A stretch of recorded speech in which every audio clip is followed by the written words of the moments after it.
Welcome to Vice News' live stream of the inauguration of the 46th President of the United States, Joe Biden. You can see him in our little window right there, stepping into the Capitol alongside Kamala Harris, who will become the first Black woman, South Asian woman to be vice president today. Huge day of historic circumstances. I don't have to explain it to you, but of course we'll go over it in just a second. Val Kipnis is here to help me walk through some of the things we've gone through over the last year to get to this moment, this historic and oddly strange moment. Val, how are you doing? I understand you're on the West Coast, is that right? I am on the West Coast, so I may have missed some news this morning, which I would love for you to recount. But yeah, it's a crazy day, right? Like, this is unlike any other inauguration in U.S. history. This is the first president to not. Trump is the first president to not see the transfer of power since Andrew Johnson. Like, this is crazy, and yep. I mean, I guess we're here to witness it, and it's just nuts to me that there's going to be an usher who's going to welcome the Bidens. And Kamala Harris. Like, I can't believe it. We've been through a lot. So in the next 45 minutes or so, we're about an hour and a half from when Joe Biden takes the pledge or the oath of office, and about, I guess, an hour from when Kamala Harris does it. She'll do it at 11:30. We'll cut to them at 11:15. But before that, we're going to play some clips, go over some of the things that happened over the last year. All the while, we'll be watching live picture of what happens. As you can see, there are people on the steps of the Capitol. And then we'll be talking to someone from the Lincoln Project about, I guess, the future of the Republican Party, how Donald Trump's reign as president caused chaos, not just on the streets of Washington, D.C., and in every city, but also within the ranks of the Republican Party. Should be an interesting conversation. But yeah, this morning, things have already kind of been different than they've ever been before. Like, I woke up at 8, I watched President Trump leave the White House for the last time, board Marine One, take off to Andrews Air Force Base, give a, off-the-cuff speech about his accomplishments over the last 4 years, then get on Air Force One and sort of fly off into the, not sunset exactly, but to West Palm Beach. As you said, Val, it's like the first time in 150 years an outgoing president hasn't welcomed an incoming president. This transfer of power has been unique, awful, I would say, in some ways, and not actually peaceful, if you think about it. We're gonna see some of that footage in the next 45 minutes, but there's something special about a day like today. It's a special place, it's special pageantry, but it's more than just theater. It's like, this is how a democratic republic maintains itself. Val, I know one thing I'm remembering very specifically is a piece you did about naturalized citizens and them voting in this election. Take me through what you're seeing today, maybe some of the times you've seen this in the past, because I remember as a kid watching this and be like, wait, how does this work exactly? Like, why is it that this person's president then and this person's president now? This is like the epitome of everything functions just on the good faith of the people involved. Like, our republic is a bunch of people agreeing on something, and that almost didn't happen. What do you think, Val? I mean, it's been nuts. And just from a personal experience, growing up as an immigrant in this country, this has been a really important pageantry that we all participate in, and it feels very American. And so I think it's been a really weird experience, just seeing my family and seeing people that I know, really confused by what's happening in this, very, how you said, unpeaceful transfer of power. It's scary, especially to those who fled sort of very non-democratic republics. So it's been a really troubling time, to be honest. This has been really nerve-wracking to a lot of people that I know, and just to myself, just watching this, it's could this happen? I had no idea something like this could ever happen, and then it just did. And something that I keep thinking about is the fact that usually there would be 200,000 people here watching this, right? And some presidents would maybe say that it would be the largest gathering in the world, but others wouldn't. And but now there's 2,000. I think there's 1,000. And the crazy thing is that instead, what we have is just the National Guard. And we have more people from the National Guard here and more National Guard members than, I believe it's 5 times the number of U.S. service members currently stationed in Iraq and Afghanistan. This is Washington, D.C., right? It just feels It feels really shocking. Krishna, I want to ask you about election day and like sort of Okay. that week that transpired. Like, I want to hear, what was your week like? What was that Saturday when you heard the news? How did you feel, and how has the last, I don't know, 2 months been on reporting this? Like, what is going through your head right now? Yeah, this is a experiencing the day to day of this news cycle has been pretty wild. And I think partly because the norm shattering that Donald Trump made his signature meant that it was hard to expect what was going to come next. And you couldn't rely on the precedents of the past to guide the future. The Saturday on that day, I was in Brooklyn where I live. We went to the park, as we do on a Saturday as a family, and it was filled with people literally celebrating in the streets. It was something it was as if Donald Trump was toppled. That would be the word that came to mind. Like that's how I suppose many of the people of Brooklyn responded to it. But it was a culmination of thinking about whose voice matters. I think so much of what this election put on display is that too often our democracy hasn't actually extended to all citizens of the US. And the kinds of voting restriction to tamp down turnout, especially in states like Georgia, really have shaped the way that politics have played out in the past. And like now, with the work of a lot of different activists and people on the ground, might shape the politics of the future. And I think like the reckoning here is America is going to look different in the next 10, 20, 30, 40 years. How do we encounter that? How do we account for that? And what does it mean to the people who were here even prior to that, who've been repressed in many different ways as well? So this year kind of came on the back of a pandemic where we're all very cognizant about our connections as people. After the death of George Floyd, the police killing of George Floyd, there was an unprecedented, massive social movement for Black lives. The campaign itself was really intense. Today, we're going to see some of the firsts. The first woman to be vice president, the first Black person to be vice president, first person of South Asian descent to be vice president. So I think today crystallizes a lot of the themes that we've been talking about. And seeing play out in the most chaotic fashion possible. It's been wild, but I said this a couple nights ago on the show. It's just like we're living through history, and it sucks. It isn't great. Like 400,000 people are dead from COVID in this country. Today feels like potentially a chapter turn, a new day, potentially competence in some fashion returns to the federal government, or at least responsibility, that a federal government believes that it's responsible for the safety of its people when it comes to a pandemic, et cetera. But that's no guarantee of success. That's no guarantee that we get through this without massive harm happening. And that's no guarantee that the federal government works in the way that we would hope it to. I think I'm looking back. I look forward to holding this administration to account in the same ways that we tried to do previously to understand the massive challenges ahead of us. But I guess, to take a day to say, hey, we get to take a little us time to like look at the American flag and like, okay, yeah, I like that. That's us. And we get to do it and listen to, there's a lot riding, I guess, on Joe Biden's speech.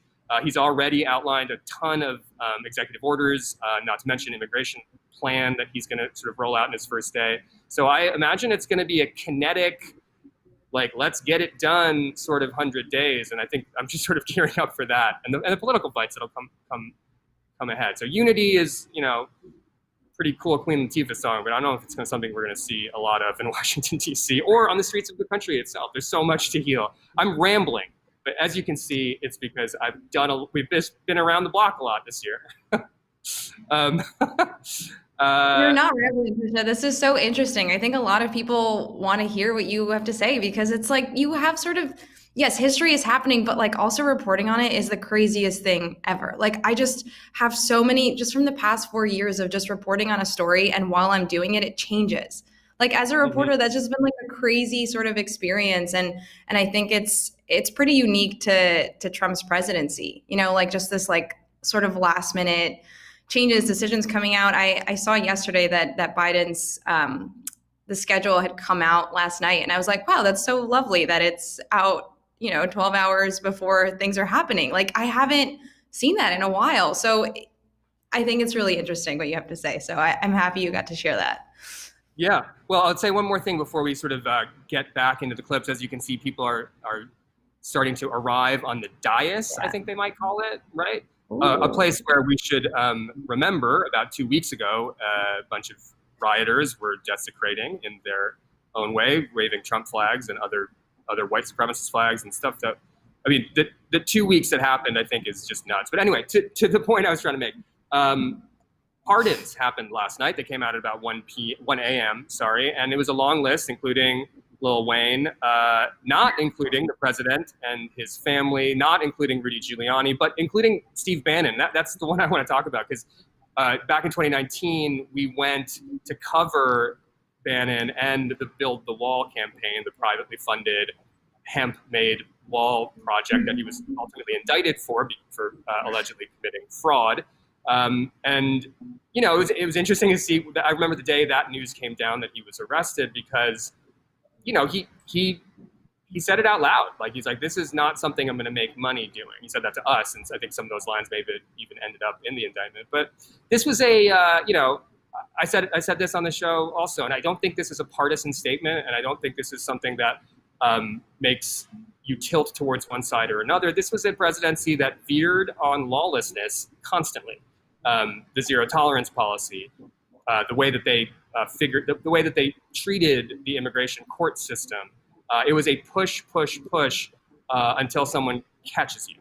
And so that was evident in some of the pardons that he gave out last night. That was certainly evident in President Trump's inability to concede the election, to recognize truth. And it was just evidence in you're living a constant struggle against someone with the biggest microphone in the world lying every chance he gets. And an administration of people who enabled him, a Congress of people who enabled him, a party of people who enabled him. And I think that's some of the story going forward that I'm excited to talk to Tara Setmeyer from the Lincoln Project about, is how does the Republican Party look in the future? Who are they trying to reach in the future? And I think that when you think about unity as a call, I think it's maybe more on the folks who tried to rip the country apart than those who are trying to, put it back together.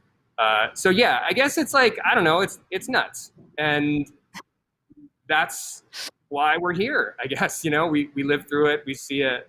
So I guess I'll throw to our first clip, because it's, Liz Lander is, who's in DC right now reporting, and I'll talk to her on our show at Vice News Tonight at 11 on Vice TV tonight. But she's been covering this as hard as anyone. And so way back in April, she talked to Kamala Harris and had a sit down about how the president, then President Trump, sort of abandoned his role as president. I think that to me is one of the most odd parts of the presidency of Donald Trump, is that he didn't really try to be the president that often. So let's hear what Liz Lander has had to say, and what now soon to be Vice President Kamala Harris had to say in regards to the abdication of responsibility that the Trump presidency did. So let's roll that clip. Do you think that President Trump's response to the coronavirus has cost lives? I think there is no question whatsoever that his failure to take this seriously, from the time of calling it a hoax to getting rid of the Obama administration's focus through the White House on pandemics, to him trivializing the issue, including the importance of social distancing, and frankly, his lies that continue to today. There is no question that had we a president in charge who actually took their responsibilities seriously, that we would probably be looking at a lot less damage than we have incurred. And yes, and the damage is measured by that ticker we watch every day of the number of people infected and the number of people who are dead. We are every day hearing and watching stories about body bags. So look, the buck stops with the president. And there is no question that it is actually, I believe, not a debatable point at this point about the fact that he has abandoned his role of leadership, and meaning the role of the president of the United States, has abandoned the role of the president of the United States. I have to tell you, I'm really sick of talking about Donald Trump. I really am, because part of the conversation about him is there's some really kind of, we're still all not really clear, I think, because the conversation suggests that maybe he'll act like a president. He's not going to act like a president. He doesn't understand the job. So, I absolutely am going to do everything I can to elect Joe Biden, our presumptive nominee, to be the next president of the United States. Because I'm looking and seeing every day the suffering in the streets of America because of a profound crisis that is occurring in real time. Okay, Senator. Well, thank you so much for your time. Chris told me to keep this short, so I'm going to respect that.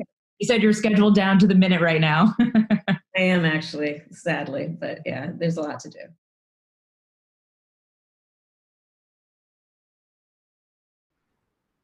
That was soon-to-be Vice President Kamala Harris talking to our DC correspondent Liz Landers way back in April, talking about the ticking body bag count. She was very specific about that imagery. Last night, President-elect Biden and Vice President-elect Kamala Harris held a ceremony of remembrance for now the over 400,000 Americans who've died of COVID-19. Kind of the first time something like that happened.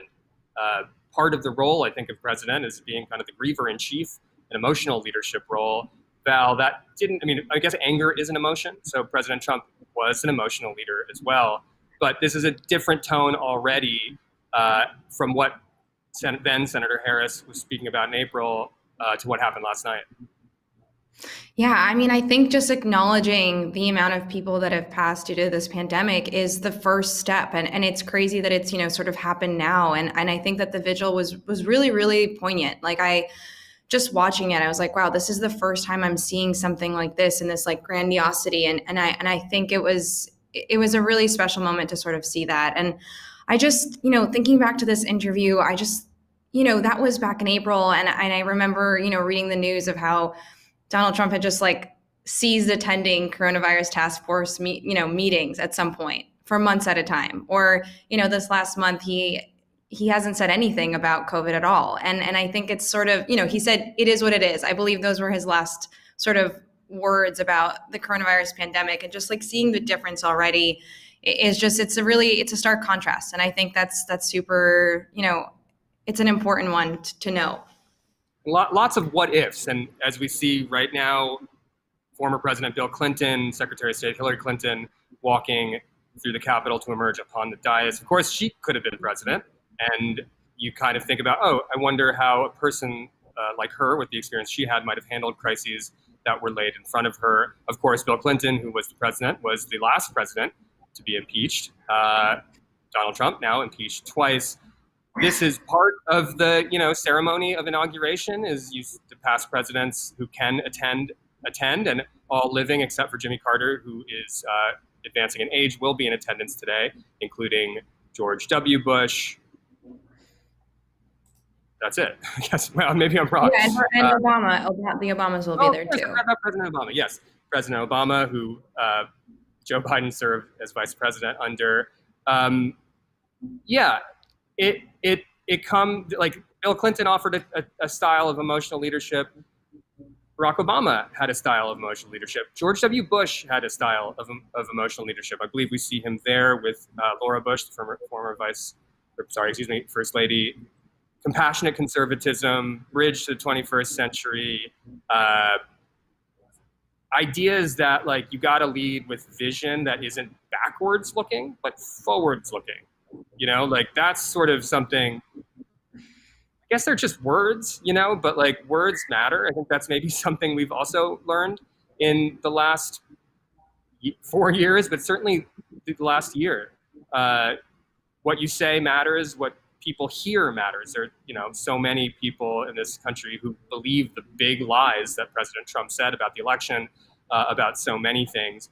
And, you asked me earlier, what was it like to cover this, to be sort of the anchor, the host of Vice News Tonight every night, confronting the news cycle. And I'll say the presidential debates were some of the most kinetic, let's say that, the most, they were pretty wild. And they showed two styles of personality, of temperament. So I want to play us some of the first presidential debate, which we carried live. And I think after the debate was over, when I came back on camera, I said something like, I think that made me feel dumber. Like, it made me dumber. Oh, and there's President Obama and former First Lady Michelle Obama making their way. Food. Wow. That's a nice burgundy, or Merlot, perhaps. Merlot. And the president looking good in black, President Obama, that is.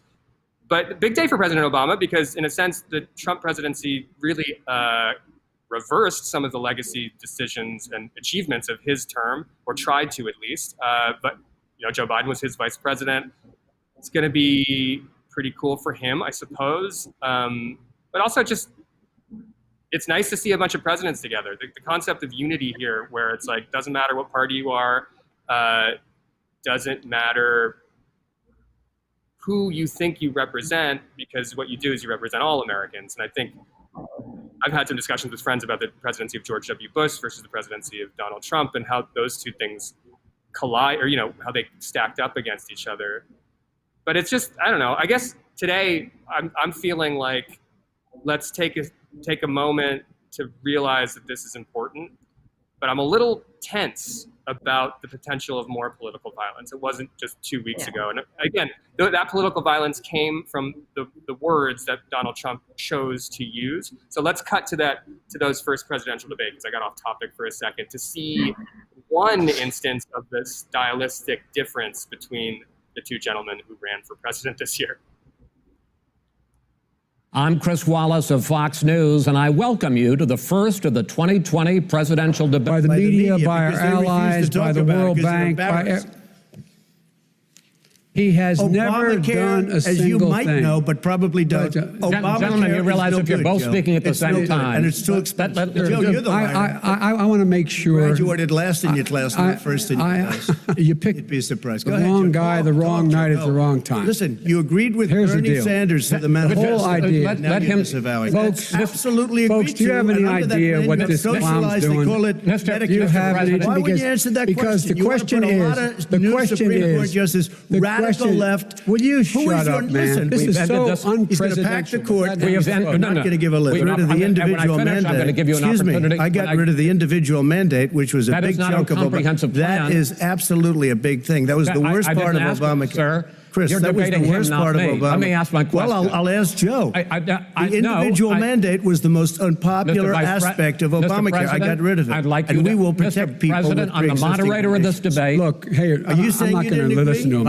I'm here standing facing you, buddy. Pocahontas would have left 2 days early. You would have lost every primary. All he knows how to do is Super Tuesday. You got very lucky. Here's the deal. COVID-19, which is an awfully serious subject, so let's try to be serious about it. President Trump did a phenomenal job. We worked with the governor. Oh, really? Go take a look. You would have been much later, Joe. Mr. President, much later. Mr. President. You're talking about 2 million people. You're not Mr. President, as a moderator. 47 years you've done nothing. Let's have this debate. And if you would have had, let me just tell you, your own chief of staff said you were a disaster. You didn't think I should have closed our country. Wait a minute. Economic recession. Sir, you made a there was no recession. By the way, spoke to the scientists that are in charge. By the way, they will have the vaccine very soon. We did a great thing by shutting it down. Wait a minute, Joe. Let me shut you down for a second. It's a I want to move on to another subject. But those states are not doing well that are shut down right got to now. respond to that. President Trump, you have been Dr. Fauci. Dr. Fauci said the opposite. He did not say I want to ask you, we got a little bit more than a minute left in this segment. Masks are not good. I built a great I'm asking you a specific question, which is... But let me tell you... I understand all of that. I understand all of that. But let me... I'm the one that brought back football.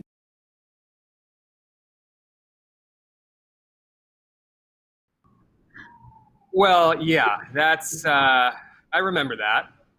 Live Fiction Now Supreme Court justices entering the dais. There they are. But yeah, that day was, or that evening was just insane. And there was a reason why the next debate had a mute button, and we saw it. And we forget that a week later, or just days later, the president was diagnosed with COVID-19. Like that happened. Like between that and then another debate, there were weeks where the president's health was in question. We didn't even know if he was okay or not. Like he was in Walter Reed Medical Center. Apparently it was pretty bad. So the day-to-day of this, the instability that was inherent to the temperament of Donald Trump really hurt. It hurt to watch, and it was tough. So let's change. I mean, what did you think, Val? Because you see the head movement. No, I mean, honestly, that was like the first time in my life that I felt really, really bad for Chris Wallace. I was like, oh my God, like this is holy crap. Like this is really intense. Like I just remember, like I just could not follow, and oh my God, yeah, I did feel dumber. I feel dumber right now. I may have lost a few IQ points. I don't know. It was. I mean, you're right. Like you're on point in saying that it's just like the instability, the unpresidential sort of choice of language, the words. I brought back football. Fantastic. It's just, it's so tough. But at the same time, what I always sort of think about is that it's so easy to get lost in his diction and how problematic and unpresidential it is. And at the same time, like he has affected the judicial system in the United States more than a lot of presidents have. And it really sort of, he's picked 3 Supreme Court justices, and like there's a lot of serious, sort of irreversible things that have gone on in Trump's presidency. And I think it's just like the combination of the two is so staggering. I don't know. That's what I keep thinking about. Staggering. And there's Chief Justice. Oh no, that's Kavanaugh. Excuse me. Well, that was an immense few weeks of our lives back a few years ago. I mean, the legacy of Donald Trump will be debated hotly, I suppose, for generations. One thing that we can know is that he did things differently, and that might not have been the best for everyone, but certainly it was pretty good for him, I think, right? Like things are looking up, though he did decide not to pardon himself, which maybe says some other things as well. Right. But before we get too deep into the negativity, let's take a moment to, you brought it up earlier, on that Saturday after the election when the AP made the call, when other news organizations made the call that in fact Joe Biden would be the 46th president of the United States, literally dancing in the streets. We're almost to the time where we're going to cut to the mainline live feed of the inauguration itself, but let's play that, because it was a day of catharsis, I think, for many people around the country, at least 80-some million, and a day of literal dancing in the street. Let's take a look at that historic day.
those were those celebrations that happened the Saturday after the election. That is Vice President Mike Pence and Karen Pence coming through the portico that rioters stormed 2 weeks ago. An amazing day. Vice President Mike Pence does show up for the transfer of power, unlike President Trump. Joining us now in the few minutes before the program officially starts is Tara Setmeyer from the Lincoln Project. A lot of different organizations and communities came together to make a day of Donald Trump's defeat happen, like on that Saturday. Lincoln Project, big time part of it, and Republicans. Tara, tell me about what you're seeing today. Vice President Mike Pence is in attendance. The Republican Party is like, whoa, what do we do now? What's it like? Well, first of all, I have to say that thank you for having me.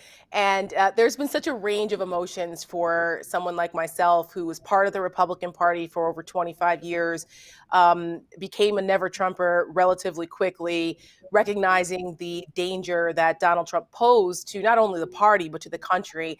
And to see 5 years later, all of the efforts of many of us who came together to warn the country and speak out and raise the alarms, and then work so hard in a coalition of the decent to bring Joe Biden into the presidency and defeat Donald Trump has just been, the range of emotions is hard to explain. Watching everything happen today, it feels like it's taken us on a ride that was never ending. Almost like you were in an abusive relationship. The country was in an abusive relationship, and the abuser has finally been arrested and sent to jail. That's like, it's how it feels. We're free now of the nightmare of Donald Trump's farcical, dishonest, and tacky presidency. And that's exactly how he departed today. And watching that, I had tears of relief, of joy, of anger, righteous frustration, and hope, all at the same time as I watched that helicopter depart the White House. And then as I listened to the reality show soundtrack of Donald Trump's departure, leaving Andrews Air Force Base on his final flight on Air Force One. Good riddance. Good riddance is part of what the Republican Party, I'm sure, thinks. Mitch McConnell, this outgoing Senate Majority Leader, more or less said good riddance, I suppose, on the floor of the Senate yesterday. But there's a large part of the party, you know, the Ted Cruz's, the senator from Texas, the Josh Hawleys, who have embraced Trumpism, who believe Trumpism is a big part of the Republican Party's future. How we talk about unity, there's Mike Pence coming through that portico with his wife, Karen. We talk about unity, and this is a unifying day. But one thing we talk about from our Washington correspondents a lot is sort of the Republican Party kind of unbraiding in front of our eyes at the moment. What's in it? What responsibility does the Republican Party have to decry the terrorism that is a big part of its constituency? Yeah, this is something, one of the more extraordinary storylines of this entire ordeal with Donald Trump. I think it was Tim O'Brien, who's a Trump biographer, who was asked in an interview at the end here of Trump's presidency, and said, "What did you learn about him? Did you learn anything new about him?" And he said, "No, he is who I thought he was, but I learned a lot about our country." And I think that is the same. A lot of us have that feeling. We learned a lot about the fragility of principles, how malleable they can be. The Republican Party sold its soul throughout the entire tenure of the Trump presidency in order to gain favor or a couple of policy wins, some judges, and it ended up with a violent insurrection attack on the Capitol. Was it worth it for them? They have to ask themselves that. They have to look at themselves in the mirror, because unfortunately, even though Trump lost, Trumpism did not. 74 million people voted for him, and the Republican Party had an exit ramp at many times, during this whole this ordeal, but they did not take it. They've continued to latch on to him, except for a brave few post-insurrection. Kevin McCarthy and Mike Pence and Josh Hawley and Cruz, they can all try to whitewash their history. They can try to, engage in revisionist history here about their role as collaborators in this mess that Biden is facing coming into office. But we will not let them get away with it. You cannot have unity. You cannot have these feigned, outraged, sanctimonious calls for unity now without accountability. Every one of them should be held accountable in one way or another by voters, whether it's by political donations. However we do that in our democratic system, they need to be held accountable for their role in all of this. And if the Republican Party wants to continue down this road in the image and likeness of Donald Trump, well, they will join the parties like the Know Nothing Party and the Whigs on the ash heap of history as a failed party in this country. This is an unsustainable route for them, and they have to make a choice if they want to survive long term. Val, I know that you have some questions. Yeah, Tara, I was actually going to ask you about, so on November 5th of last year, you released a video that I was actually just watching, and I was just wondering if you could sort of talk us through sort of what your thought process was when you decided you were done with the GOP after 25 years. Like, what was that like? And sort of, I'm curious if you can sort of talk about, do you think that Biden can be a president for all Americans and, staunch Republicans? Like, talk me through that. So, obviously throughout this whole thing, I'd been flirting with the idea of leaving the Republican Party just based off of how disappointing and hypocritical Republicans became. I thought that for sure there was no way that Republicans would allow Donald Trump to get away with any number of things that were just anathema to what the Republicans claimed that they believed. The party of Reagan, the party of Lincoln, there's no way they would let him get away with kissing ass to Vladimir Putin and selling out our allies and the conflicts of interest, the grift, the lying, the trampling on law and order, the constitutionally dubious behavior. I mean, there was no way. Well, apparently there was. And there were several inflection points throughout the 4 years where I came very close to saying, I can't do this anymore. One of them was Charlottesville. Another one was the Kavanaugh hearings. And then the final straw was the election. And I had decided that throughout this tenure, I would try to be a part of the solution. I didn't want the crazies to completely take over the Republican Party. There needed to be two healthy parties in this country. It's the way our system has been designed over the last, 150 years. So if we all left, who would be left behind? It would be the kooks, the crazies, and conspiracy theorists. And I felt like I didn't want that to happen to the Republican Party, but there was still hope. Once Donald Trump's full-fledged assault on the election took place and Republicans stayed silent, the Mitch McConnells who are supposed to be constitutionalists and institutionalists, and the Ted Cruzes who walk around with their pocket constitutions, sat there and didn't say anything. Not only didn't correct Donald Trump when he started the big lie about the election being stolen, they supported it. They were there and continued to let him lie to the American people over and over and over again, casting aspersions on our free and fair elections, which is the foundation of this country. And I said, that's it. I'm done. I felt it was irredeemable at that point. And the fight continues. Obviously, with the Lincoln Project, we have plenty to do. It's only just beginning, as Donald Trump just said, because Trumpism needs to be defeated. So as a pro-democracy movement and looking at some of the reforms that we need in this country and just fighting to repair those institutions, I decided that the best course of action for me was to do that unaffiliated. I just could not bear putting an R next to my name anymore with the Republican Party in its current form. It needs to be burned to the ground. And if there's an opportunity to resurrect something in a different iteration, I'll think about that. But my belief system hasn't changed, but my party affiliation has, and I will remain an independent until there's some respectability and sanity back to the Republican Party. Joe Biden. Tara, I'll stop you for a second because we're seeing Vice President-elect, soon to be Vice President Kamala Harris, and second gentleman, Mark, can't remember his last name, excuse me, coming down the stairs. I mean, this is a historic moment. Yeah, thank you for that. This is a historic moment in that Vice President-elect Harris is going to take the oath from Associate Justice Sonia Sotomayor. I want to ask this question about the Republican Party because I think it's important. What we saw in Donald Trump was a full-style embrace of white supremacy and white supremacists, extremists on that side of the aisle. America's changing. The face of it is changing. And I feel like the Republican Party are losing a lot of potential voters out there. I know in the Indian American community who are entrepreneurial, who like low taxes, who don't think the government should be that big. I'm sure in other immigrant communities as well. However, the intransigence to basically accept that we are a melting pot. Mike Pompeo, he said it yesterday, multiculturalism isn't American. That's not the America I grew up in, and it feels like they're trying to make it not anymore. My question to you, you're not a Republican anymore, but can the Republican be saved from its flirtation and with white supremacy and the concept that America should look a certain way? And if it doesn't, you got to fight against it and take your country back. That resonated with a lot of voters, 70 some million perhaps.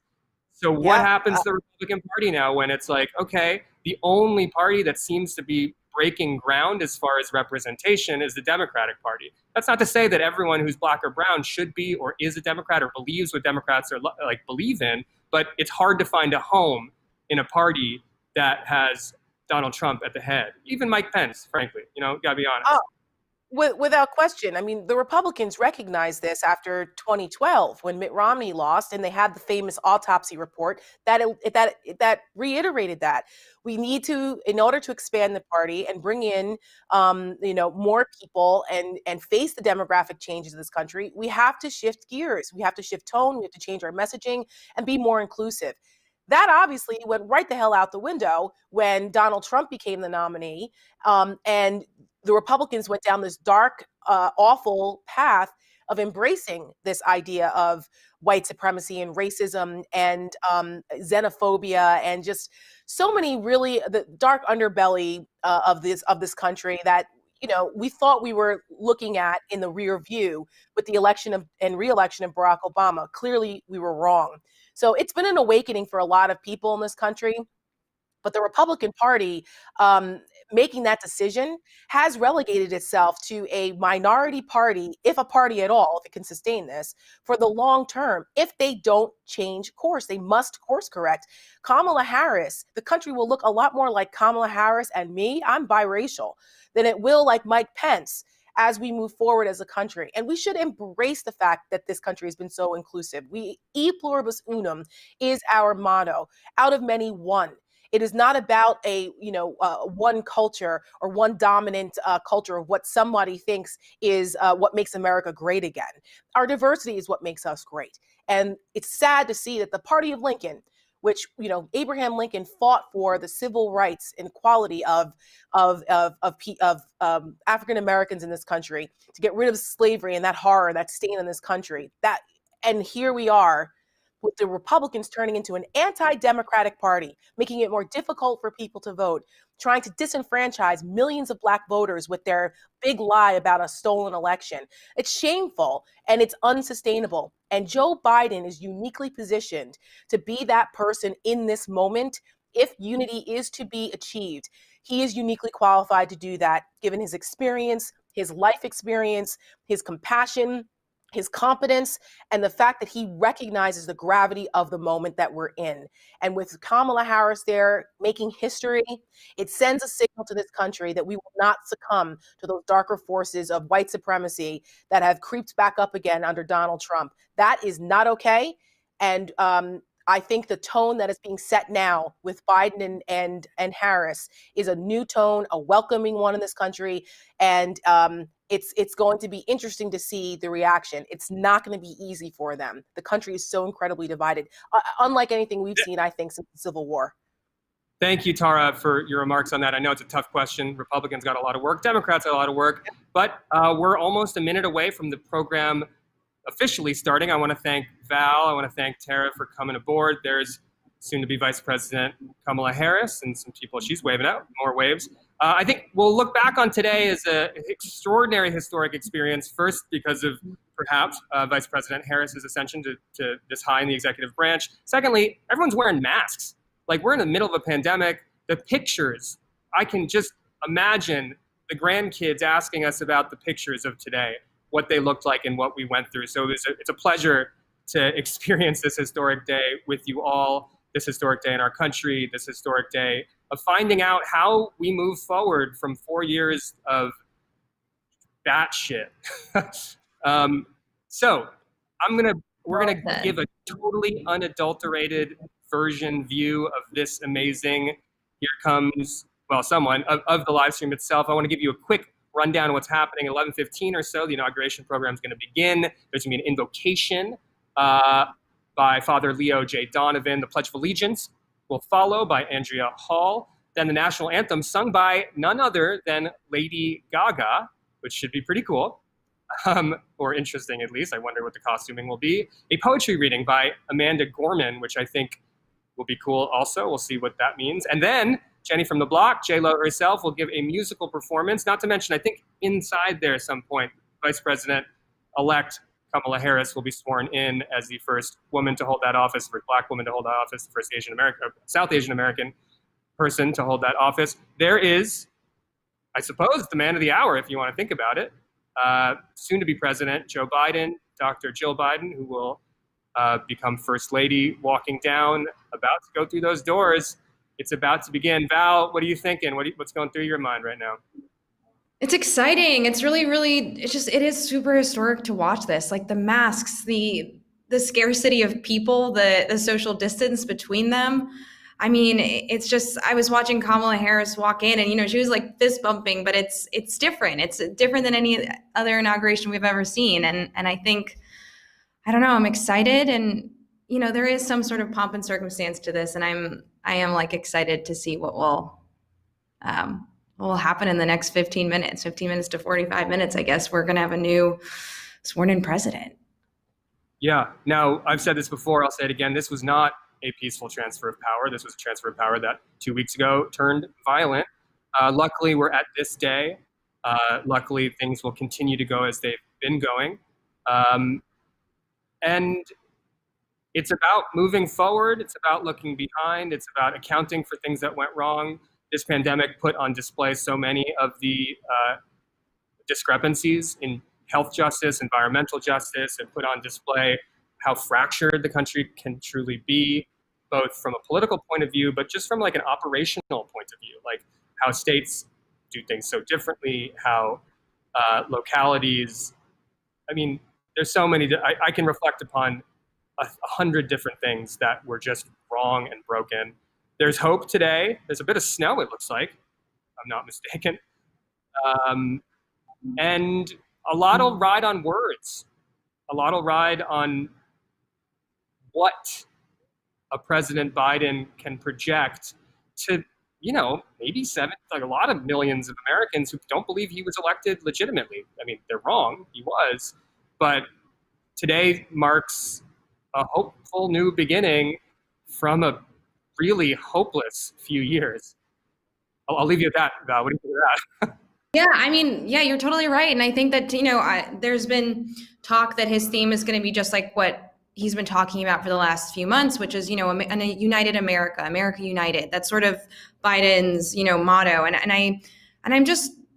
I'm with you. Like, I wonder what the people can he sort of unite the fractures that we've seen happen in this country? Like just 2 weeks ago, the Capitol was stormed. Like, can this happen? And I am being hopeful, and I'm curious to hear what he's going to say, because it's super important. As we've just discussed this whole hour, words are the most important thing and I hope that, he chooses them carefully, which he will, of course. And I'm excited to see what people will be saying. How will these like cracks sort of solidify or, melt?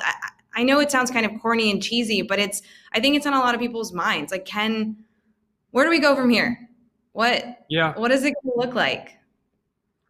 Well, partly we do know a lot about soon-to-be President Joe Biden. He was vice president for 8 years under Barack Obama, senator for decades. He has been in the public eye for such a long time, and you can only imagine what a day like today means for him, for his family, for the country, for Kamala Harris and her family, and from where she comes from. There's so many challenges ahead, and there's so much hope that a page can be turned. It looks like he's taking his seat. Everyone on the dais is taking his seat. An inauguration like no other. 25,000 National Guard troops in D.C. protecting the peaceful transfer, hopefully, of power. I just, I'm looking at the images. I know it's happening, but I'm amazed. Here we are. That looks like it's Senator Amy Klobuchar about to take it away. Val, thank you. Thank I'm you, sure Chris. we'll talk again soon. And now, here it is, the inauguration of the 46th President of the United States, Joe Biden. Take it away, Senator Klobuchar. Leaders from abroad and a whole bunch of Bidens. America, welcome to the 59th presidential inauguration, where in just a few moments, Joe Biden and Kamala Harris will take their solemn oaths.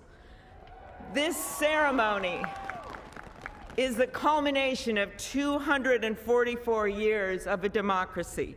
It is the moment when leaders brought to this stage by the will of the people promise to be faithful to our Constitution, to cherish it and defend it. It is the moment when they become, as we all should be, guardians of our country.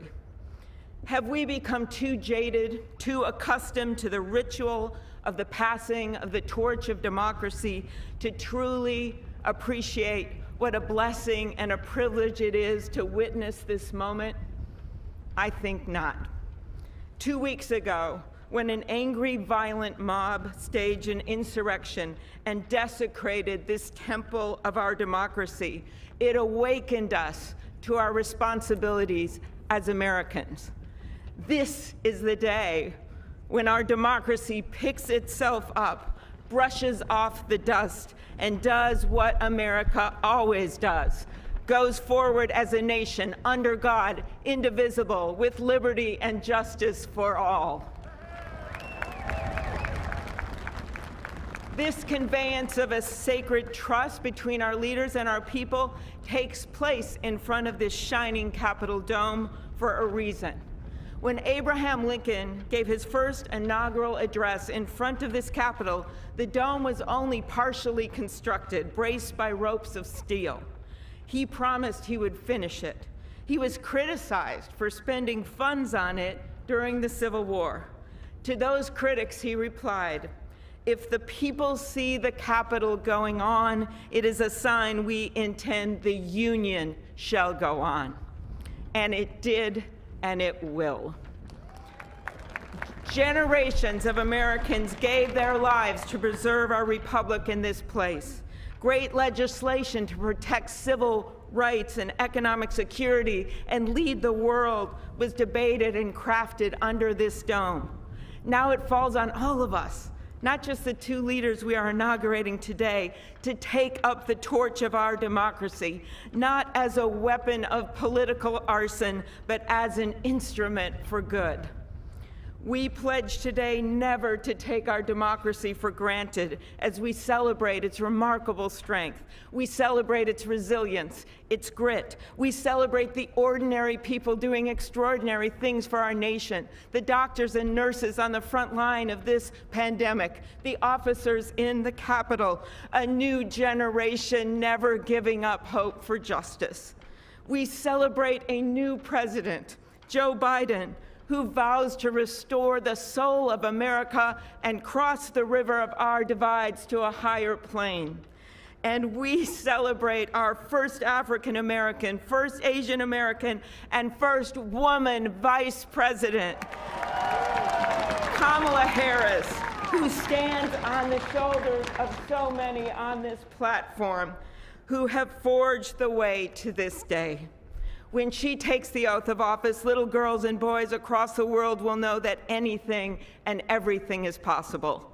And in the end, that is America, our democracy, a country of so much good. And today, on these Capitol steps and before this glorious field of flags, we rededicate ourselves to its cause. Thank you. It is now my honor to introduce to you the senator who has worked with me and so many others to make this ceremony possible, my friend and the chair of the inaugural committee, Missouri Senator Roy Blunt.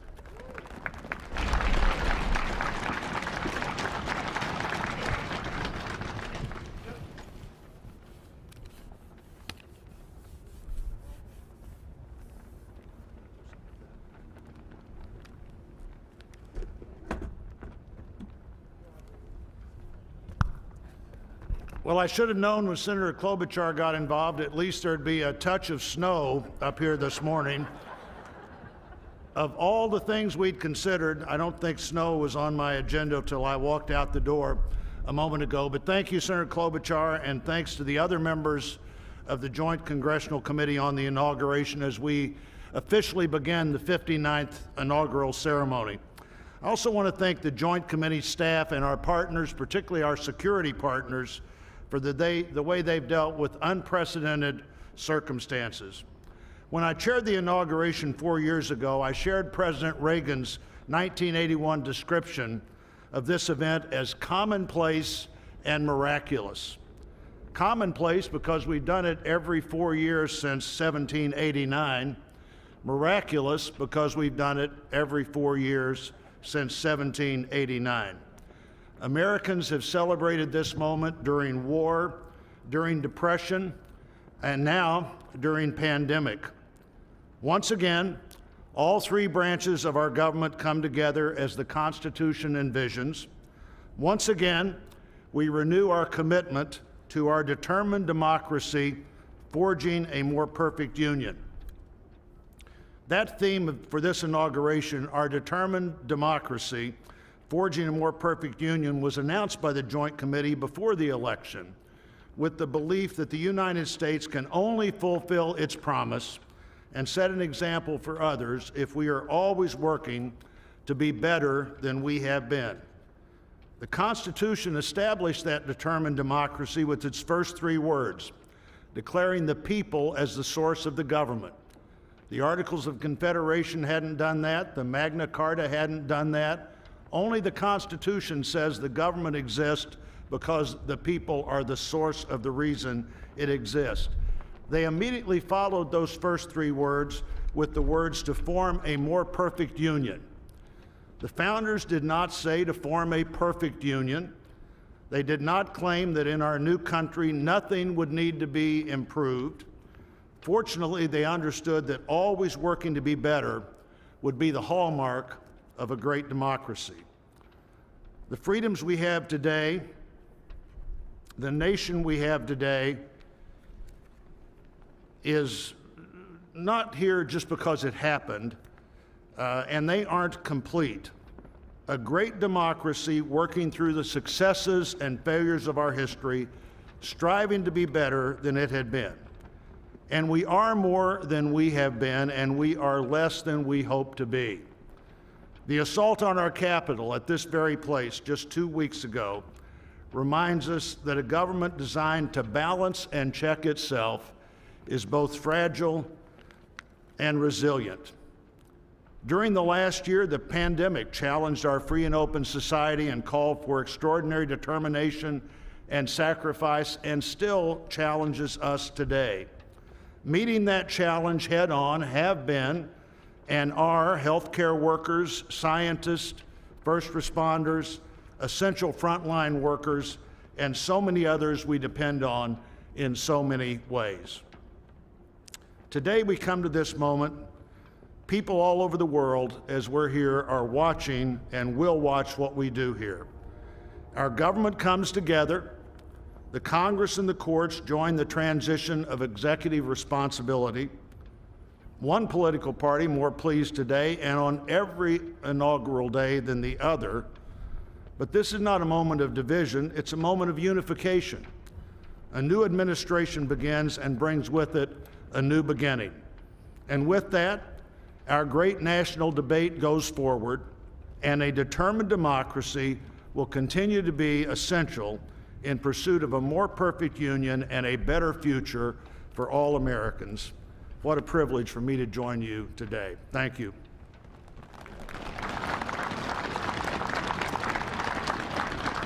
I'm pleased to call to the podium a longtime friend of the President-elect and his family, Father Leo O'Donovan, to lead us in an invocation.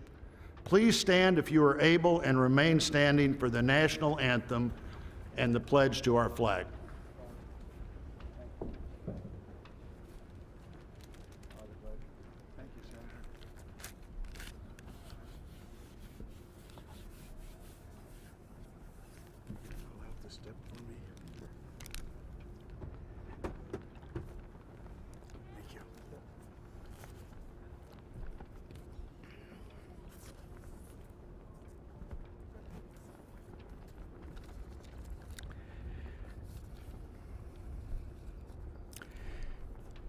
Gracious and merciful God, at this sacred time we come before you in need, indeed on our knees.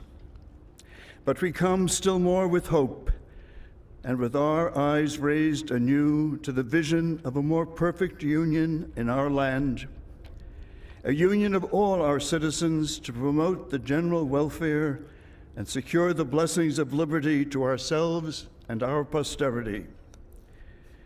We are a people of many races, creeds, and colors, national backgrounds, cultures, and styles, now far more numerous and on land much vaster than when Archbishop John Carroll wrote his prayer for the inauguration of George Washington 232 years ago. Archbishop Carroll prayed that you, O Creator of all, would assist with your Holy Spirit of counsel and fortitude the President of these United States, that his administration may be conducted in righteousness and be eminently useful to your people. Today we confess our past failures to live according to our vision of equality, inclusion, and freedom for all. Yet we resolutely commit still more now to renewing the vision, to caring for one another in word and deed, especially the least fortunate among us, and so becoming a light for the world. There is a power in each and every one of us that lives by turning to every other one of us, a thrust of the Spirit to cherish and care and stand by others, and above all, those most in need. It is called love, and its path is to give ever more of itself. Today, it is called American patriotism, born not of power and privilege, but of care for the common good, with malice toward none and with charity for all. For our new president, we beg of you the wisdom Solomon sought when he knelt before you and prayed for an understanding heart so that I can govern your people and know the difference between right and wrong. We trust in the counsel of the letter of James. If any of you lacks wisdom, you should ask God, who gives generously to all without finding fault, and it will be given to you. Pope Francis has reminded us how important it is to dream together. By ourselves, he wrote, we risk seeing mirages, things that are not there. Dreams, on the other hand, are built together. Be with us, holy mystery of love, as we dream together. Help us under our new president to reconcile the people of our land, restore our dream and invest it with peace and justice and the joy that is the overflow of love. To the glory of your name, forever, amen.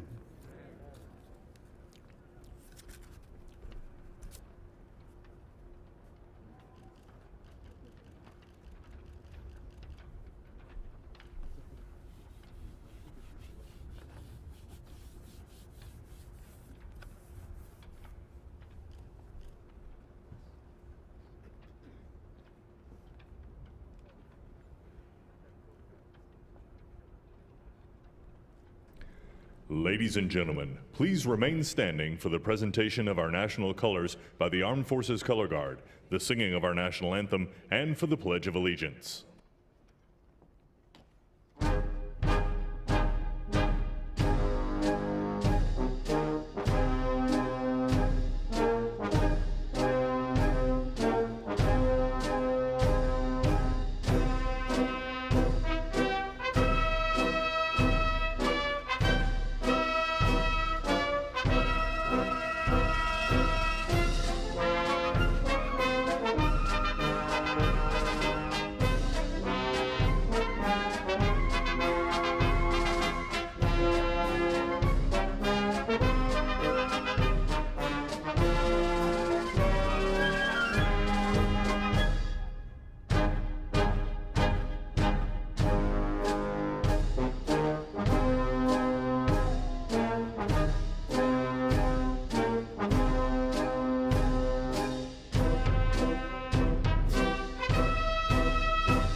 Ladies and gentlemen, here for the singing of our national anthem, accompanied by the President's own United States Marine Band, please welcome Lady Gaga.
So proudly we hailed at the twilight's last gleaming, whose broad stripes and bright stars through the perilous fight o'er the ramparts we were so gallantly streaming, and the rocket's red glare, the bombs bursting in air, gave proof through the night that our flag was still there.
Ladies and gentlemen, please welcome from the city of South Fulton, Georgia Fire and Rescue Department, President of the International Association of Firefighters, Local 3920, Fire Captain Andrea M. Hall, for the reciting of the Pledge of Allegiance.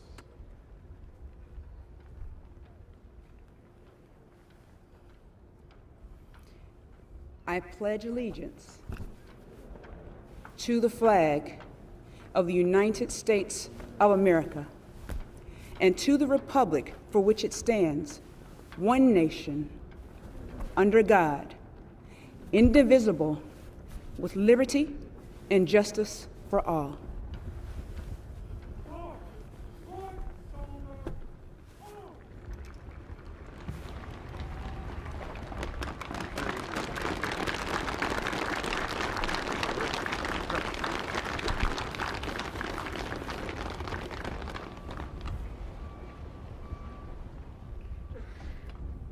What you are all about to be part of, America, is a historic moment of firsts. To administer the oath to our first African American, our first Asian American, and our first woman vice president, Kamala Harris, it is my great privilege to welcome to the inaugural stage the first Latina to ever serve on the Supreme Court of the United States of America, Justice Sonia Sotomayor.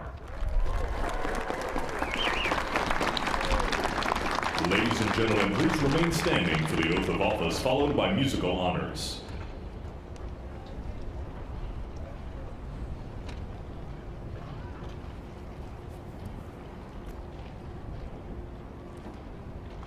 Please raise your right hand and repeat after me. I, Kamala Davy Harris, do solemnly swear. I, Kamala Davy Harris, do solemnly swear. That I will support and defend the Constitution of the United States. That I will support and defend the Constitution of the United States. Against all enemies, foreign and domestic. Against all enemies, foreign and domestic. That I will bear true faith and allegiance to the same.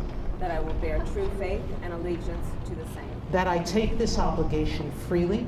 That I take this obligation freely. Without any mental reservation or purpose of evasion. Without any mental reservation or purpose of evasion. That I will well and faithfully discharge. That I will well and faithfully discharge. The duties of the office on which I am about to enter. The duties of the office upon which I am about to enter. So help me God. So help me God.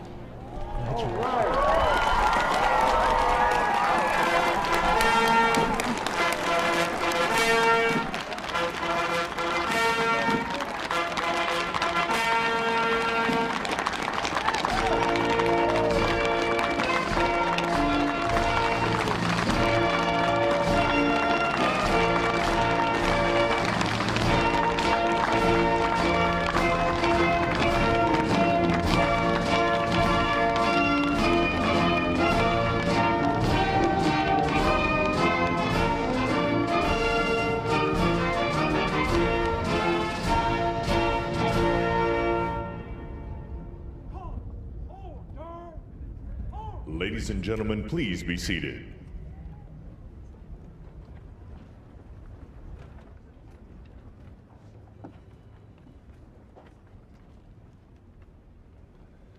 Please welcome Jennifer Lopez to perform This Land Is Your Land and America the Beautiful, accompanied by members of the President's Own United States Marine Band.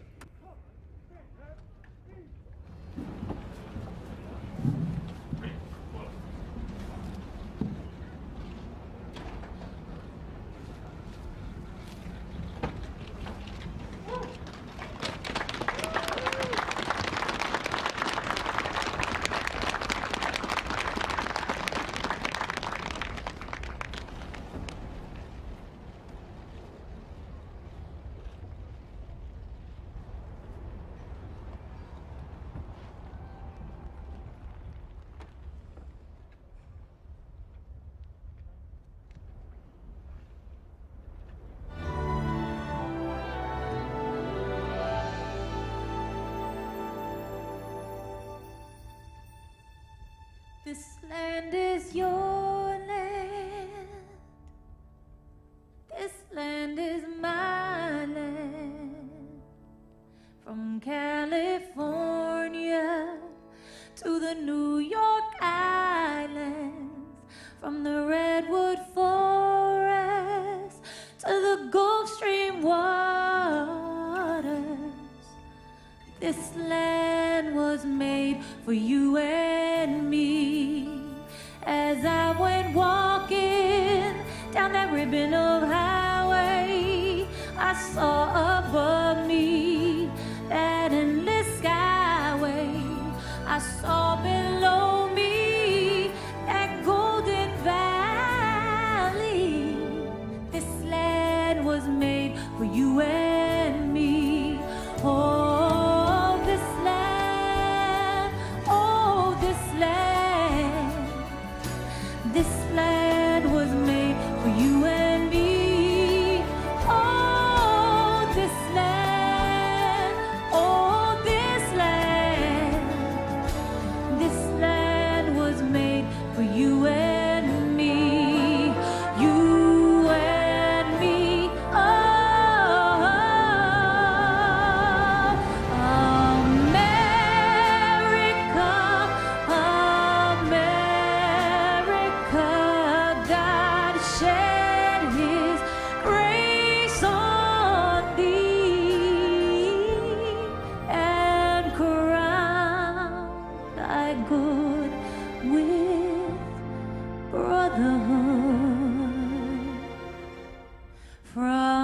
sea to shining sea.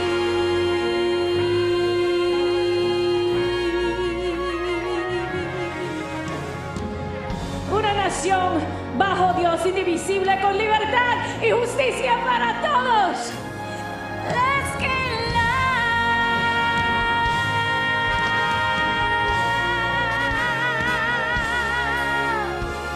'cause this land was made for you and me.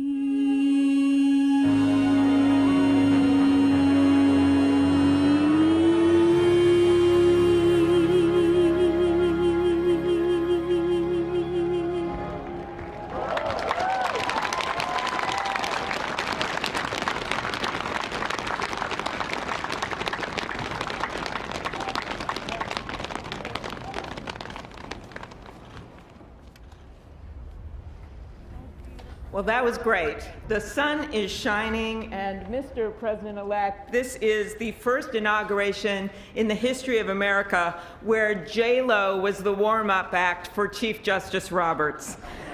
With that, it is now my distinct honor to introduce the Chief Justice of the Supreme Court of the United States, John Roberts, to administer the presidential oath to the next President of the United States, Joseph R. Biden.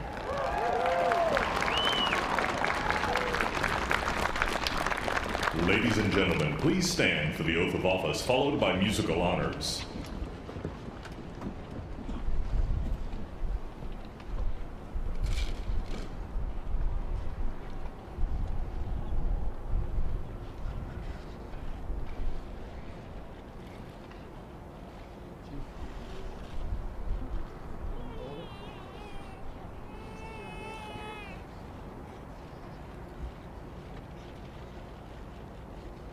Please raise your right hand and repeat after me.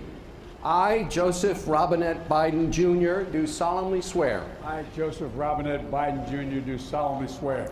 That I will faithfully execute. That I will faithfully execute. The office of President of the United States. Office of President of the United States. And will, to the best of my ability.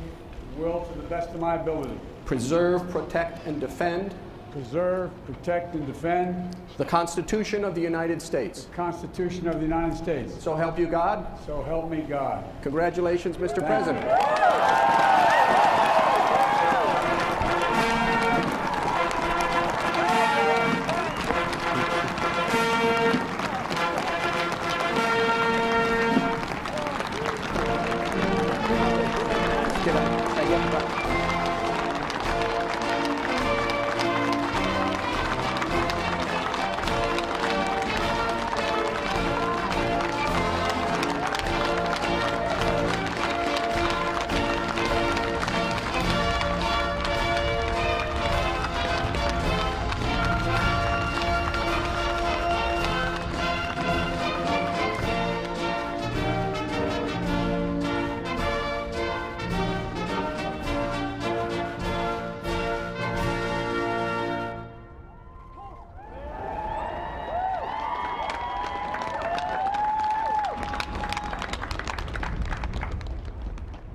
Ladies and gentlemen, please be seated.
My fellow Americans, a moment we have all been waiting for.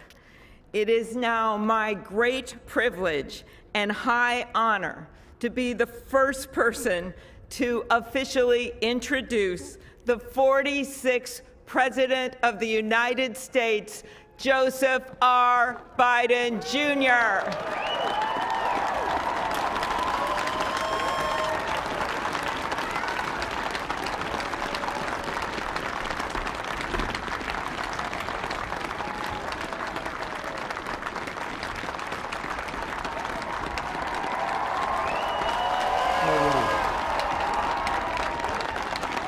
Chief Justice Roberts, Vice President Harris, Speaker Pelosi, Leader Schumer, Leader McConnell, Vice President Pence, and my distinguished guests, my fellow Americans. This is America's day. This is democracy's day, a day of history and hope, of renewal and resolve. Through a crucible for the ages, America has been tested anew, and America has risen to the challenge. Today, we celebrate the triumph not of a candidate, but of a cause, the cause of democracy. The people, the will of the people, has been heard, and the will of the people has been heeded. We've learned again that democracy is precious. Democracy is fragile. And at this hour, my friends, democracy has prevailed. So now, on this hallowed ground where just a few days ago, violence sought to shake the Capitol's very foundation, we come together as one nation, under God, indivisible, to carry out the peaceful transfer of power as we have for more than 2 centuries. As we look ahead in our uniquely American way, restless, bold, optimistic, and set our sights on the nation we know we can be and we must be. I thank my predecessors of both parties for their presence here today. I thank them from the bottom of my heart, and I know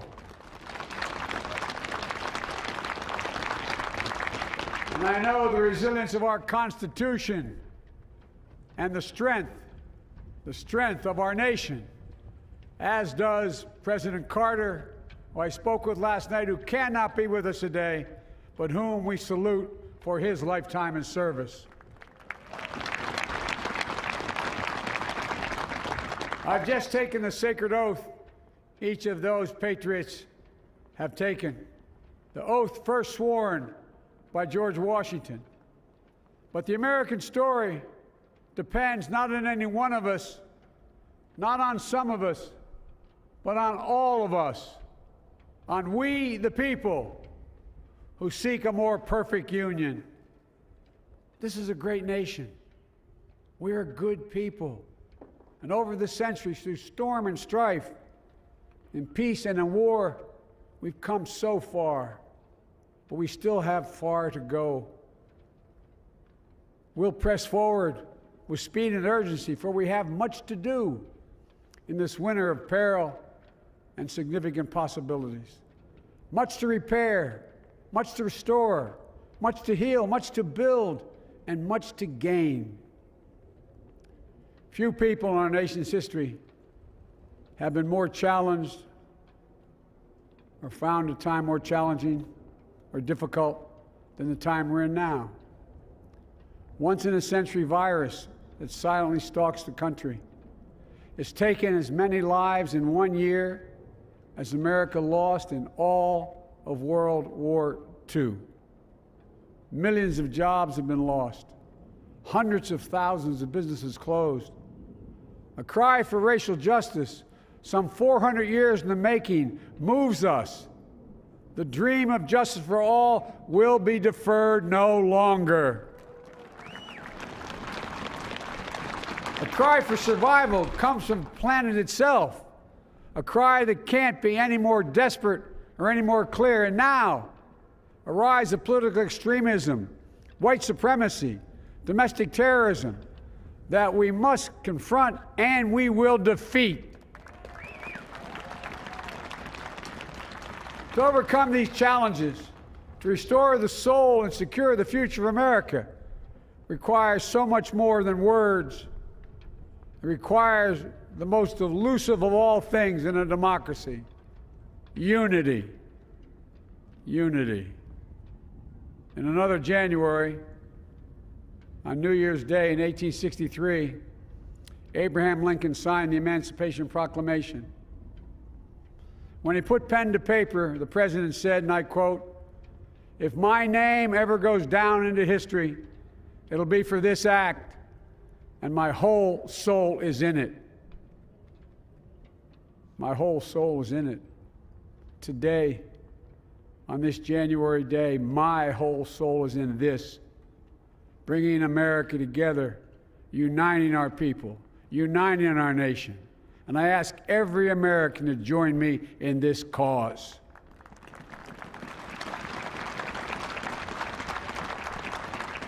Uniting to fight the foes we face: anger, resentment and hatred, extremism, lawlessness, violence, disease, joblessness, and hopelessness.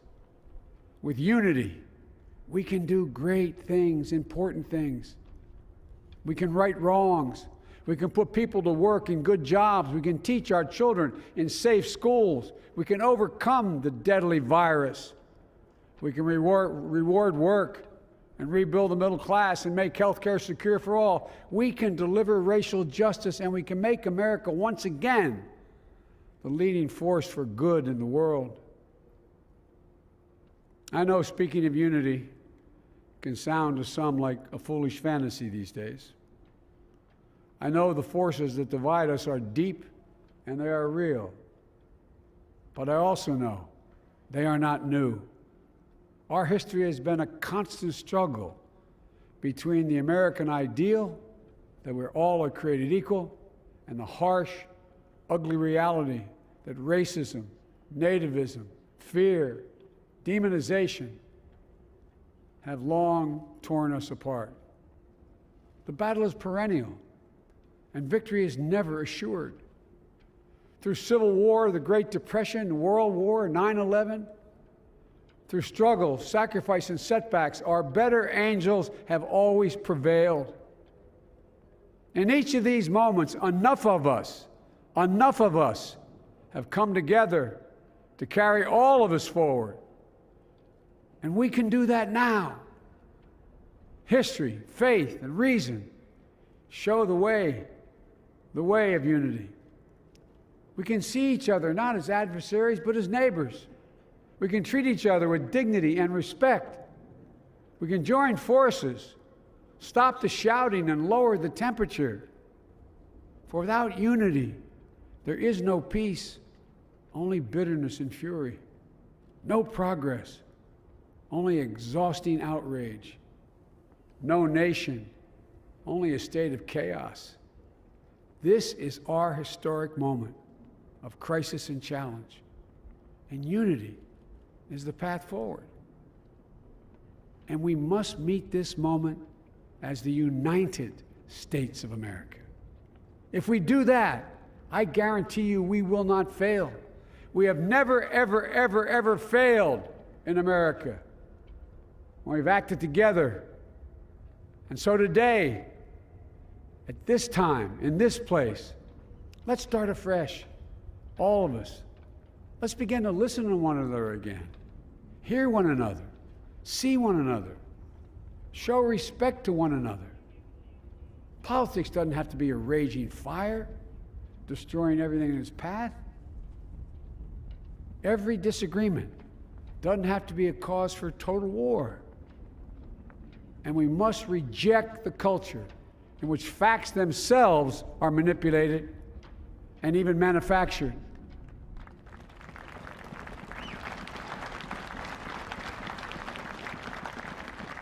My fellow Americans, we have to be different than this. America has to be better than this. And I believe America is so much better than this. Just look around.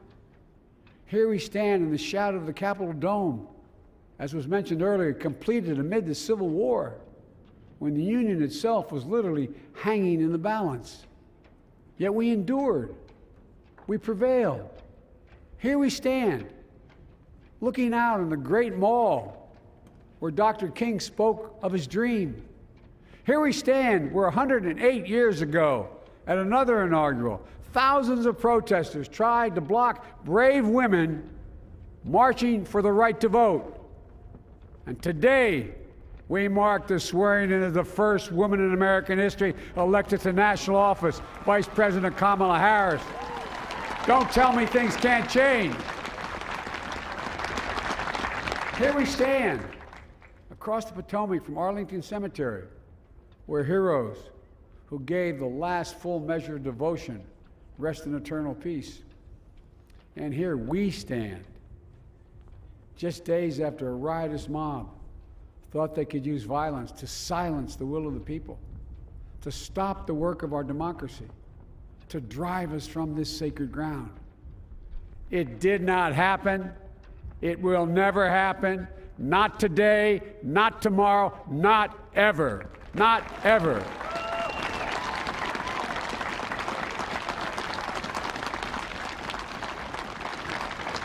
To all those who supported our campaign, I'm humbled by the faith you've placed in us.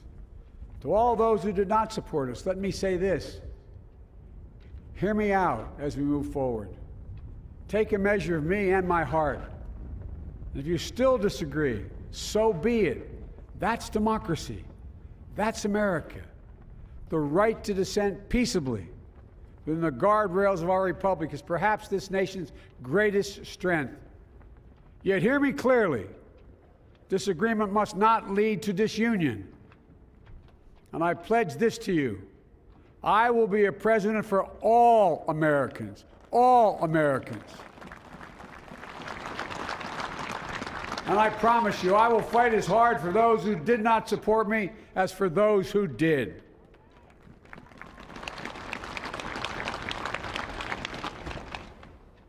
Many centuries ago, St. Augustine, a saint of my church, wrote that a people was a multitude defined by the common objects of their love.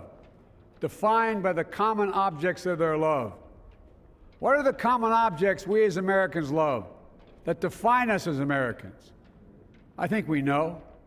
Opportunity, security, liberty, dignity, respect, honor, and yes, the truth. Recent weeks and months have taught us a painful lesson. There is truth and there are lies. Lies told for power and for profit. And each of us has a duty and a responsibility as citizens, as Americans, and especially as leaders. Leaders who have pledged to honor our Constitution and protect our nation, to defend the truth and defeat the lies. Look, I understand that many of my fellow Americans view the future with fear and trepidation. I understand they worry about their jobs. I understand, like my dad, they lay at bed wondering, can I keep my health care? Can I pay my mortgage? Thinking about their families, about what comes next. I promise you, I get it. But the answer is not to turn inward, to retreat into competing factions, distrusting those who don't look like you, or worship the way you do, or don't get their news from the same sources you do. We must end this uncivil war that pits red against blue, rural versus urban, conservative versus liberal. We can do this if we open our souls instead of hardening our hearts, if we show a little tolerance and humility, and if we're willing to stand in the other person's shoes, as my mom would say, just for a moment, stand in their shoes.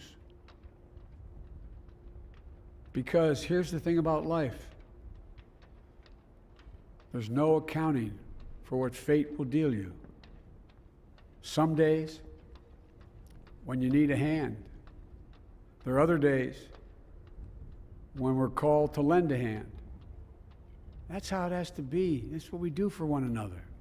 And if we are this way, our country will be stronger, more prosperous, more ready for the future. And we can still disagree. My fellow Americans, in the work ahead of us, we're going to need each other. We need all our strength to persevere through this dark winter. We're entering what may be the toughest and deadliest period of the virus. We must set aside politics and finally face this pandemic as one nation. One nation. And I promise you this, as the Bible says, weeping may endure for a night, but joy cometh in the morning. We will get through this together. Together. Look, folks, all my colleagues I serve with in the House and the Senate up here, we all understand the world is watching all of us today. So here's my message to those beyond our borders.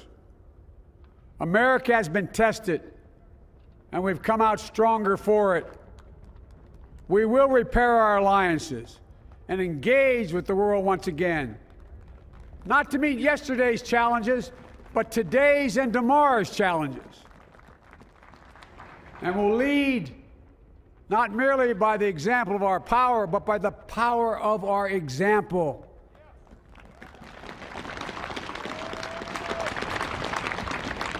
We'll be a strong and trusted partner for peace, progress, and security. Look, you all know we've been through so much in this nation.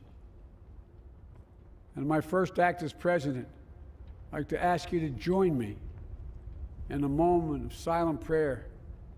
Remember all those who we lost in this past year to the pandemic.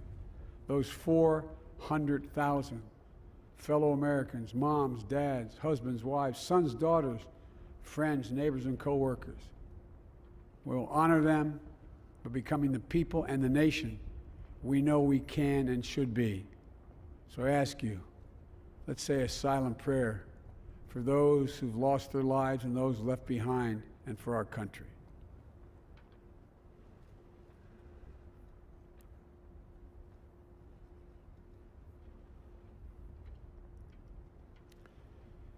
Amen. Folks, this is a time of testing. We face an attack on our democracy and on truth, a raging virus, growing inequity, the sting of systemic racism, a climate in crisis, America's role in the world. Any one of these would be enough to challenge us in profound ways. But the fact is, we face them all at once, presenting this nation with one of the gravest responsibilities we've had. Now we're going to be tested. Are we going to step up, all of us? It's time for boldness, for there's so much to do. And this is certain. I promise you, we will be judged, you and I, by how we resolve these cascading crises of our era. We will rise to the occasion is the question. Will we master this rare and difficult hour? Will we meet our obligations and pass along a new and better world to our children? I believe we must. I'm sure you do as well. I believe we will. And when we do, we'll write the next great chapter in the history of the United States of America, the American story. A story that might sound something like a song that means a lot to me. It's called American Anthem. There's one verse that stands out, at least for me, and it goes like this. The work and prayers of century have brought us to this day. What shall be our legacy? What will our children say? Let me know in my heart when my days are through. America, America, I gave my best to you. Let's us add our own work and prayers to the unfolding story of our great nation. If we do this, then when our days are through, our children and our children's children will say of us, they gave their best, they did their duty, they healed a broken land. My fellow Americans, I close the day where I began, with the sacred oath. Before God and all of you, I give you my word. I will always level with you. I will defend the Constitution. I'll defend our democracy. I'll defend America. And I'll give all of you, keep everything I do in your service, thinking not of power, but of possibilities, not of personal interest, but the public good. And together, we shall write an American story of hope, not fear, of unity, not division, of light, not darkness, a story of decency and dignity, love and healing, greatness and goodness. May this be the story that guides us, the story that inspires us, and the story that tells ages yet to come that we answered the call of history. We met the moment. Democracy and hope, truth and justice did not die on our watch but thrived.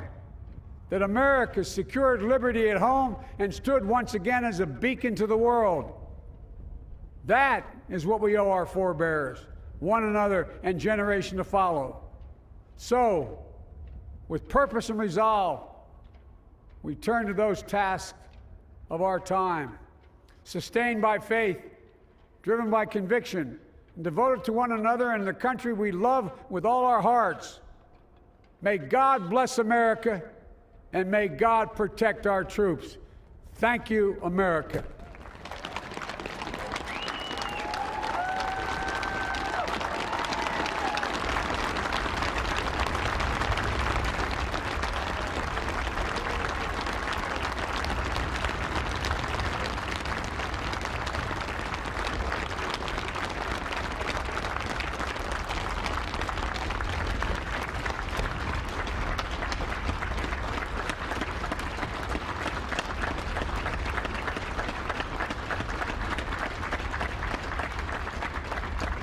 Ladies and gentlemen, please be seated.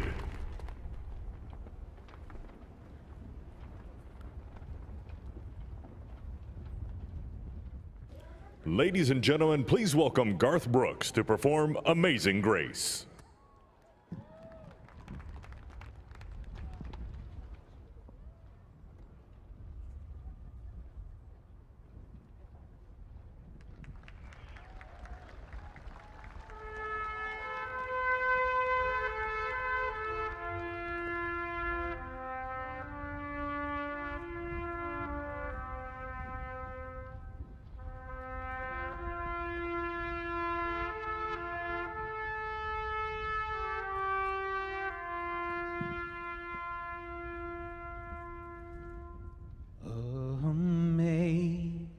Amazing grace, how sweet the sound that saved a wretch like me. I was lost, but now I'm found. Was blind, but now I see. When we've been there 10,000 years, bright shining as the sun, we've no less days to sing God's praise than when we first begun. If I can ask you to sing this last verse with me, not just the people here, with the people at home, at work, as one, united. Amazing grace, how sweet the sound that saved a wretch like me. I once was lost, but now I'm found. Was blind, but now I see.